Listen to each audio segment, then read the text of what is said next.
So in this video, I am in my Etsy account and I do have the plus subscription for this. So I do think that I'm sorry, pattern subscription, which I think is plus. So I get unlimited searches on this. So I do think that they limit them if you guys do not have that extra subscription. However, what I wanted to show you is if you go to your stats in your Etsy and you go to Marketplace Insights, Etsy has added this and it's been here for a little while, but they've made a lot of updates now that I really think that is very useful. So I just kind of wanted to walk you through how to use it to look for trends. And the first thing I'm going to do is I'm going to type in summer PNG and I'm going to go ahead and search. Now it can give you a 7-day average or you can turn that off. And this goes all the way back to May. And you can look per day if you want to. It's going to give you the amount of searches, if it's up or down, and then the entire search result for that term. Now, summer PNG is not a very specific term. You can add more search terms here. You can save it once you have some that you want to track. And I'm just going to go ahead and scroll because what I want you to see that can be very helpful is it's still pulling up here. I'm not sure why that's taking so long. There we go. But they've added it now because you couldn't do this at first, or at least it wouldn't let me do it, is you can actually now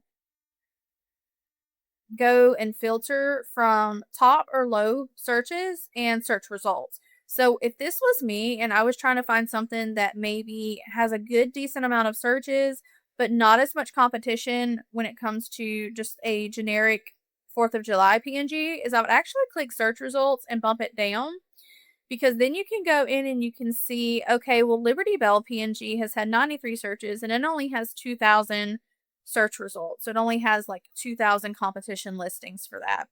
And the good thing about this is that you guys can find some of the lower competition things that maybe you can go ahead and start competing in quicker. And then as your shop gets more of a listing quality score and you get all the sales and the reviews, then it'll be easier for you to compete with just a general big term like a 4th of July PNG. So you want to have a big mix of some general terms, and then you want to have some very specific, let's try to get some of the people that are searching very specific. So this would be a great research idea to do before you create, right? You want to do your research before you're creating, so you're creating things that are going to sell.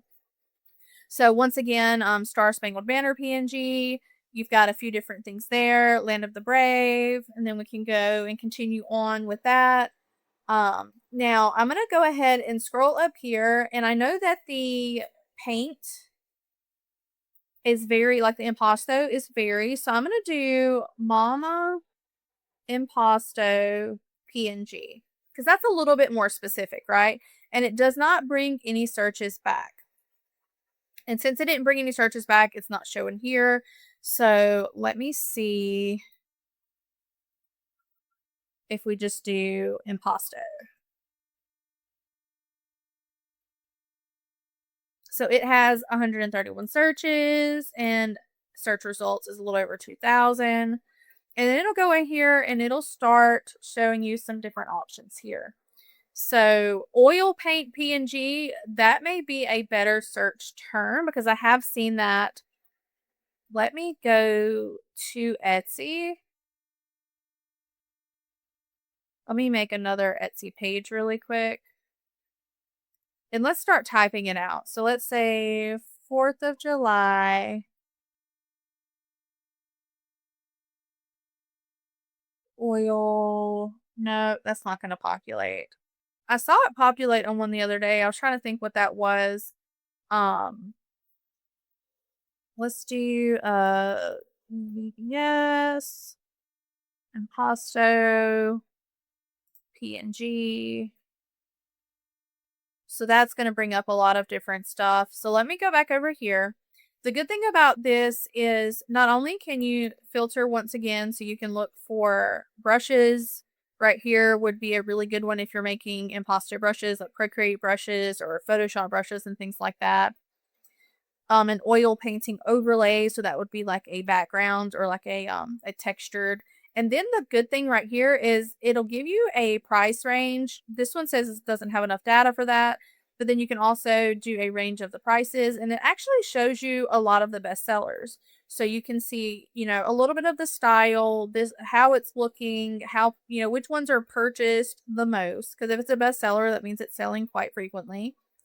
And that'll help give you some ideas. Just make sure that you guys are not copying this. So you can see that stripes are trending. You can see that the oil paint, obviously, because that was the search, is trending.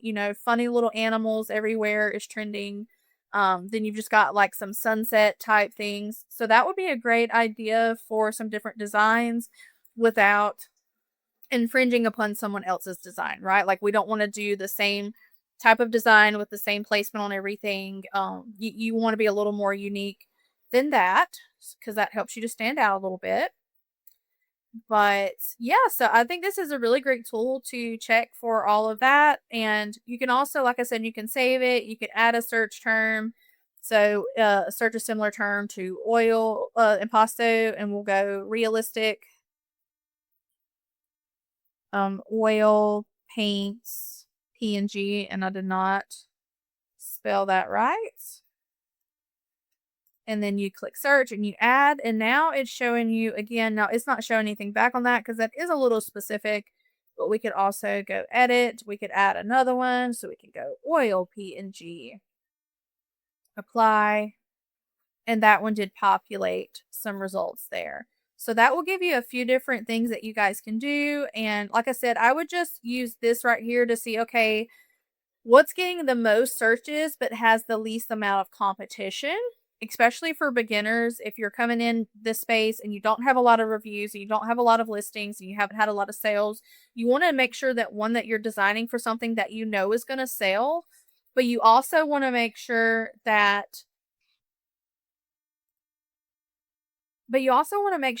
you are going to have some of the broader keyword terms as well, because as you get bigger, as you sell more, you'll also be able to rank better for the just more generic terms. So it's always a good idea to have some very specific niche specific design specific things that that are trending, or they're selling a lot and they don't have as much competition.